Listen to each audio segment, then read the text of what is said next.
శ్రీమాత్రే నమః. సద్గురు జ్యోతిషాలయం 2026 ఏప్రిల్ నెల రాశి ఫలితాలను గోచార గ్రహస్థితిగా మనం ఈరోజు తెలుసుకోబోతున్నాం.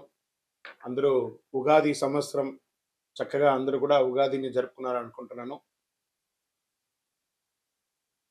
శ్రీరామనవమి కూడా అద్భుతంగా జరిగి ఉంటుంది.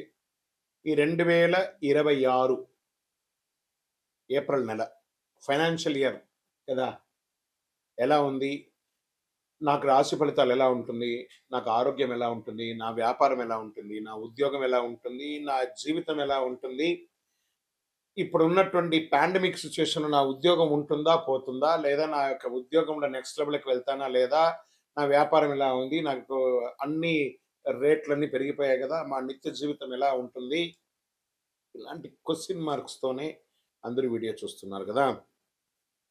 మిత్రులారా, శుభాకాంక్షలు అందరికీ. మా ఛానల్ ద్వారా చూస్తున్నటువంటి ప్రేక్షక మిత్రులందరికీ కూడా శుభాకాంక్షలు. మా ఛానల్లో జరుగుతున్నటువంటి కార్యక్రమాలన్నీ మీకు నచ్చుతాయి కదా, అందుకే కదా మీరు చూస్తున్నారు.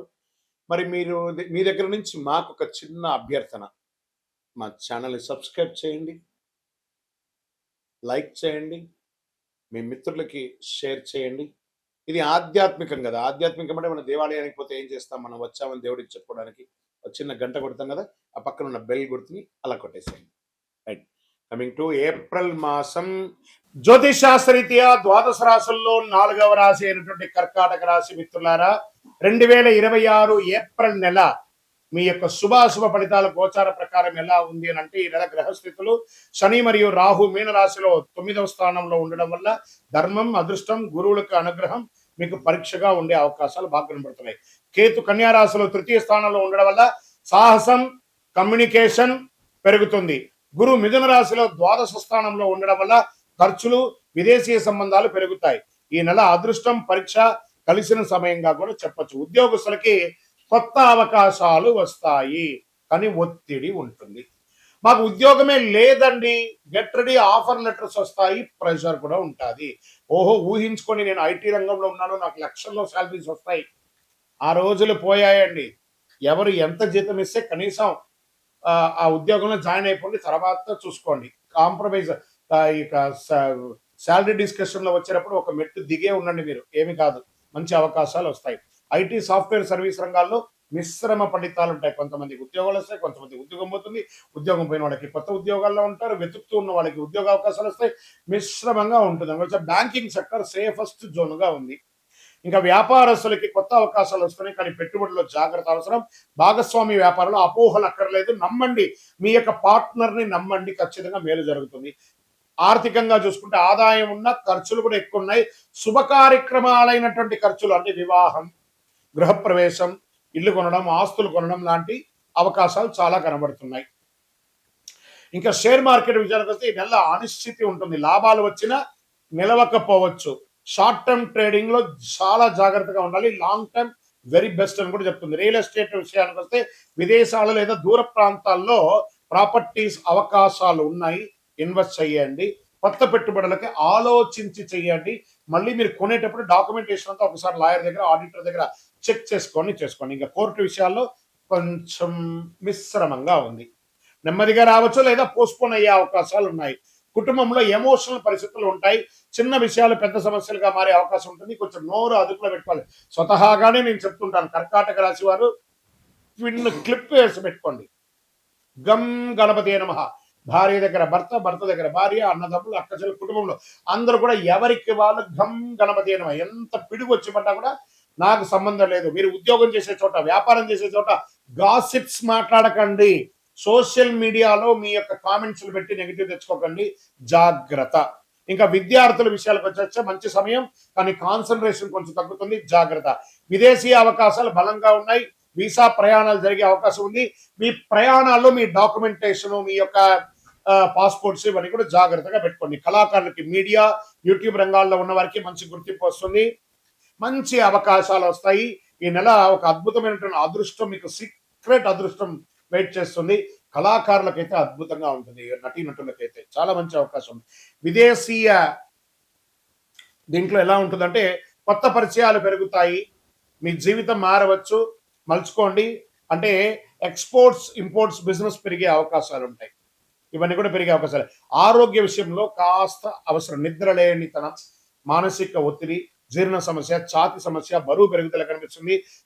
ఒక శస్త్రచికిత్స కూడా అయ్యే అవకాశాలున్నాయి కర్కాటక రాశి వారు. ఏందండి గురుగారు బాగుంటుందన్నారంటే అన్ని బాగుంటుంది. ఆరోగ్యం మాత్రం మనం తీసుకునే ఆహారాన్ని బట్టి ఉంటుంది కాబట్టి జాగ్రత్త. ఇంకా మీకు అదృష్ట రంగు ఈ నెలంతా తెలుపు మరియు చందనం కలర్ కలిసి వస్తుంది. అదృష్ట తేదీలు 2వ తారీఖున 11, 20, 29 మరియు 1వ తారీఖు కూడా చాలా బాగుంటుంది. అదృష్ట రోజు సోమవారం. అదృష్ట సంఖ్య 5. ఈ నెలలో చేయవలసినటువంటి పరిహారాలు: సోమవారం శివుణ్ణి ఆరాధించండి, పాలాభిషేకం చేయండి, సుబ్రహ్మణ్య స్వామి ఆరాధన చేయండి, పేదలకు అన్నదానం చేయండి. కర్కాటక రాశి వారు గుర్తుంచుకోవాల్సిన ఇంకొక విషయం ఏమంటే, భావోద్వేగమైనటువంటి దాన్ని నియంత్రించగలిగితే మీకు విజయం అవకాశం. గ్రహాలు పరీక్షిస్తాయి కానీ మీకు దారి చూపిస్తాయి. కర్కాటక రాశి మిత్రులారా, మీ నిర్ణయం మీ భవిష్యత్తులో ఆధారపడి ఉంటుంది. గురుగారు మాకేమైనా పరిహారాల్లో ఏదైనా శీఘ్ర పరిహారాలకు ఏమైనా అవకాశం ఉన్నాయా అంటే, మన దేవాలయంలో ఒక 48 రోజులు పూజ చేసి చండీ సుదర్శన హోమాలు చేసినటువంటి అతి శక్తివంతమైనటువంటి కరుంగాళి మాల ఉంటుంది. ఈ కరుంగాళి మాలను కావాల్సిన వాళ్ళు మన డిస్ప్లేలో కనబడుతున్న నంబర్కి తెలుసుకోండి. గురుగారు మా జాతకాన్ని తెలుసుకోవాలి మీ దగ్గర, మేము గోచార ప్రకారం మీరు చెప్పింది వింటున్నాం కానీ మా వ్యక్తిగత సంపూర్ణ జాతకాలు తెలుసుకోవాలనుకుంటున్నామంటే మీ పరిసర ప్రాంతాల్లో ఉన్నటువంటి గురువులని సంప్రదించి జాతకం తెలుసుకోండి. లేని పక్షంలో, లేదు గురుగారు మీ దగ్గరే అపాయింట్మెంట్ పొందాలి, మా డిస్ప్లేలో కనబడుతున్నటువంటి నంబర్కి మీ పేరు, date of birth, place of birth WhatsApp చేయండి, కాల్ చేయకండి. మా అడ్మిన్స్ మీకు రిప్లై ఇస్తారు ఫర్ అపాయింట్మెంట్. ద్వాదశ రాశి మిత్రులందరూ కూడా శుభాకాంక్షలు. ఈ యొక్క 2026 ఫైనాన్షియల్ ఇయర్ నుంచి ఇంకా మీరు అద్భుతం పొందాలని మనస్ఫూర్తిగా కోరుకుంటూ, మీరందరూ క్షేమంగా ఉండాలని మీకోసం ప్రార్థన చేస్తూ, అఖిలాండ కోటి బ్రహ్మాండ నాయకుడు శ్రీ ధర్మశాస్త్ర అయ్యప్ప స్వామి వారి 18 అవతారముల దేవాలయం జీవకొండలో మీకోసం ప్రార్థన చేస్తున్నాము. అందరూ క్షేమంగా ఉండాలి. వందే మాతరం, వందే మాతరం, వందే మాతరం. చంద్రమౌళి వెంకటేష్ శర్మ గురుస్వామి. విజయోస్తు. స్వామియే శరణమయ్యప్ప. ఏప్రిల్ 1వ తారీఖున అఖిలాండ కోటి బ్రహ్మాండ నాయకుడు శ్రీ ధర్మశాస్త్ర అయ్యప్ప స్వామి వారి యొక్క పుట్టినరోజు జయంతి ఉత్సవాలు. మీ పరిసర ప్రాంతాల్లో ఉన్నటువంటి దేవాలయాలకు వెళ్ళి మామిడి తోరణం పూలతో అలంకరించి స్వామివారికి అభిషేక ఆరాధన చేసి, పడి పూజలు చేసి, అన్నదానం చేసి అద్భుతమైనటువంటి అనుగ్రహం పొందని. మన పిల్లలకి పుట్టినరోజు అయితే, మీ పుట్టినరోజు అయితే ఎలా చేస్తారో అలా ఈ ప్రపంచానికి అయ్యప్ప స్వామి వారి పుట్టినరోజు. శబరిమలలో కూడా ఆరాటు మహోత్సవం, పంపా నదికి స్వామివారిని ఏనుగు మీద ఊరేగింపుగా తీసుకొచ్చి ఆరాటు మహోత్సవం చేస్తారు. అదేవిధంగా మన అయ్యప్ప స్వామి వారి 18 అవతారముల దేవాలయం ప్రపంచంలో ఎక్కడా లేదు. అలాంటి దేవాలయంలో ఏప్రిల్ 1, 26, 2026 బుధవారం నాడు ఉదయం అష్టద్రవ్య మహాగణపతి హోమం, అష్టాభిషేకం, ఆరాట్ భక్తులచే స్వయంగా అభిషేక ఆరాధన చేసి అన్నదానం చేస్తున్నాం. నహి నహి బహుదానం అన్నదానం సమానం అన్నారు. మీ అందరి కోసం అయ్యప్ప స్వామి వారు ఎదురు చూస్తున్నారు. బ్రహ్మశ్రీ డాక్టర్ చంద్రమౌళి గురుస్వామి గారి ఆధ్వర్యంలో ఏప్రిల్ 1వ తారీఖున అద్భుతంగా జరగబోయే అయ్యప్ప స్వామి వారి జయంతి ఉత్సవాలు పడిపూజకు రావాలని మనస్ఫూర్తిగా అందరినీ ప్రార్థన చేస్తున్నాం. ఈ దేవాలయం తిరుపతి పట్టణంలో జీవకోన అనే ఒక ప్రాంతంలో అలిపిరి, కపటతీర్థం, జీవకోన అని కంటిన్యూగా ఉండే ఆ కొండ చర్యల కింద జీవకోన అనే ప్రాంతంలో జీవలింగేశ్వర స్వామి సన్నిధానంలో అయ్యప్ప స్వామి 18 అవతారాలుగా కొలువై ఉన్నారు. రైల్వే స్టేషన్ నుండి, బస్ స్టాండ్ నుండి 3 కిలోమీటర్లు, ఎయిర్పోర్ట్ నుండి 12 కిలోమీటర్ దూరంలో ఉన్నటువంటి ఈ యొక్క దేవాలయానికి తప్పక జీవకోణాన్ని మీరు గూగుల్లో కొట్టగానే వచ్చేస్తుంది. అద్భుతమైనటువంటి ఒక దేవాలయం మీకోసం ఎదురు చూస్తూ ఉన్నాడు. అయ్యప్ప అనుగ్రహ వర్షాన్ని కురిపించడానికి ఆయన పుట్టినరోజుకి రండి. మీ జీవితం అంతా పుట్టినరోజులాగా చేస్తూనే ఉంటారు. అతి శక్తివంతమైనటువంటి దేవాలయం. ఈ దేవాలయంలో అడుగు పెట్టాలంటే నుదుట రాత రాసి ఉంటేనే ఆ దేవాలయంలో అడుగు పెట్టగలరు. రండి, అయ్యప్ప అనుగ్రహం ఇవ్వడానికి సిద్ధంగా ఉన్నారు. విజయోస్తు. చాలా మందికి ఇప్పుడు ధర్మ సందేహాల్లో మనం వెళ్తాం. చాలా మందికి శని భగవానుడు ఎందుకు దుష్టగ్రహంగా భావిస్తారు? అందరూ భయపడతారు. ఎందుకు శని అంటే ఎందుకు భయపడతారు? భక్తులారా, దీని గురించి తెలుసుకోవాలి. శనిగ్రహం దుష్టగ్రహం కాదు. శనిగ్రహం ఒక కఠినమైనటువంటి ఒక గురువు. నువ్వు ఎలా ఉండాలి, నీ జీవితంలో ఎలా నీ మార్పులు చేర్పులు జరగాలి అని చెప్పే ఒక అద్భుతమైనటువంటి ఒక సూత్రధారి, ఒక ధర్మ దారి చూపించే ఒక మహానుభావుడు ఎవరైనా ఉన్నారంటే అది శని భగవానుడే. శని యొక్క స్వభావం ఏమిటంటే మన జీవితంలో చేసిన కర్మ ఫలితాలని ఆయన కడుగుతారు. మన తప్పు చేసే శిక్షిస్తుంది, సరైన మార్గంలో నడిపించే గొప్ప ఫలితాన్ని ఇస్తారనమాట ఆయన. అందుకే శనిని న్యాయాధిపతిగా అంటారు. అందుకే ఏ దేవుడికి కూడా లేని ఈశ్వర శబ్దాన్ని కలిగినటువంటి వాడు. ఏం చెప్తారు? ఈశ్వరుడికి మాత్రం ఈశ్వర శబ్దం ఉంది కదా, శనీశ్వరుడు అన్నారు. శని ఈశ్వర శబ్దం కలిగిన వాడు కాబట్టి ఆయన ఏం చేస్తాడంటే మనల్ని ఆర్థికంగా నువ్వు ఎలా ఉండాలి ట్యూన్ చేస్తాడు, బంధాల్లో ఎలా ఉండాలి ట్యూన్ చేస్తాడు, సమాజంలో ఎలా ఉండాలి ట్యూన్ చేస్తాడు, నీ నోటి వల్ల వచ్చినటువంటి తప్పులే ఉంటుంది దాన్ని ట్యూన్ చేస్తాడు. ఎన్ని రకాలుగా అంటే ఆయన ఏ రకంగా మన దాంట్లో ప్రయాణం చేస్తాడు? ఏళ్నాడు శని, అష్టమ శని, అర్ధాష్టమ శని, కంఠ శని, జన్మ శని, ఇన్ని రకాలుగా మనలో వచ్చి మన జీవితాన్ని మారుస్తుంటారు. ఆయనకి ఎంత కృతజ్ఞత చెప్పాలి కదా. ఆయన దుష్టగ్రహం కాదండి. ఆయన్ని ప్రేమించడం మొదలు పెట్టండి. మందగమనుడు కాకపోతే కొన్ని అర్థం కాకుండా ఇబ్బంది పెడుతుంటాడని అనుకుంటారు, కానీ మనం చేసే పనిని ఇన్స్టెంట్ గా చేస్తామంటే ఇబ్బంది పడిపోతాం. ఆయన మందంగా స్లోగా మనల్ని ట్యూన్ చేసుకుంటూ వస్తాడు. అబ్బా ఇంతకంటే కష్టం నేను పడలేదండి అనేదాన్ని చూపిస్తాడు, కానీ చంపేయడు, జాగ్రత్త పట్టిస్తాడు. అందుకే శని న్యాయాధిపతి, న్యాయం పక్కన ఉంటాడు. ఎందుకు కష్టాలు ఇస్తాడంటే అహంకారం తగ్గించడానికి కష్టాన్ని ఇస్తాడు, ఆలస్యత్వాన్ని తొలగించడానికి కష్టాలు ఇస్తాడు, మనలో ఉన్న బలహీనతలను బయట పడేయడానికి కష్టాలు ఇస్తాడు. శని మనల్ని పరీక్షిస్తాడు. శని కాలంలో డబ్బు కష్టమవుతుంది, సంబంధాల్లో పరీక్షలు లోపమవుతుంది, మానసిక ఒత్తిడి పెరుగుతుంది. కానీ కష్టం వెనక ఉన్న అసలు ఉద్దేశం మనల్ని బలంగా తయారు చేయడానికి. శని ఇచ్చే ఫలితాలు ఆలస్యంగా వస్తాయి, కానీ వచ్చిన తర్వాత శాశ్వతంగా ఉండబోతున్నాయి. అలాంటి వాళ్ళు ఎవరైనా ఉన్నారా ఈ 2026లో అంటే? అందులో కన్యా రాశి వారు ఉన్నారు, కర్కాటక రాశి వారు ఉన్నారు, వృశ్చిక రాశి వారు ఉన్నారు, తులారాశి వారు ఉన్నారు, కుంభరాశి వారు ఉన్నారు. వీళ్ళంతా అదృష్టాన్ని పొందబోతున్నారు. శని అనుగ్రహం ఉంటే సాధారణ మనిషి కూడా చక్రవర్తి అయిపోతాడండి. అదే శనిలో ఉన్నాయి. అందుకే కొంతమంది జీవితంలో చాలా ఆలస్యంగా సక్సెస్ అవుతారంటే అది శని భగవానుడు చూశాడు. శ్రమ, సహనం, నిజాయితీ, క్రమశిక్షణ, ఈ 4 ఉంటే శని ఎప్పుడు హానికి రాడు. శనిగ్రహం శుభగ్రహం, దుష్టగ్రహం కాదు. విజయోస్తు. శని దశలో మనం ఏ పనులు చేయకూడదు? అసాంఘికమైనటువంటి కార్యక్రమాలు చేయకూడదు, ఇల్లీగల్ అఫైర్స్ పెట్టుకోకూడదు, ఆర్థిక లావాదేవీలలో తప్పులు చేయకూడదు. ఇవన్నీ జాగ్రత్తగా ఉండాలి. ఆహారపు అలవాట్లని మధ్యస్థంగా ఉంచుకోవాలి.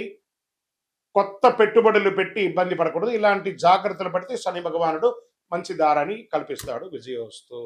శని 7వ స్థానంలో కూర్చున్నాడు. శనికి తైలాభిషేకం అంటే చాలా ఇష్టం. కాకధ్వజాయ విద్మహే ఖడ్గహస్తాయ ధీమహి తన్నః మంద ప్రచోదయాత్. ఆయన రౌద్రంగా ఉన్న ఆ స్వామి వారిని శివుడికి ఎలా అభిషేకం అంటే చాలా ఇష్టం.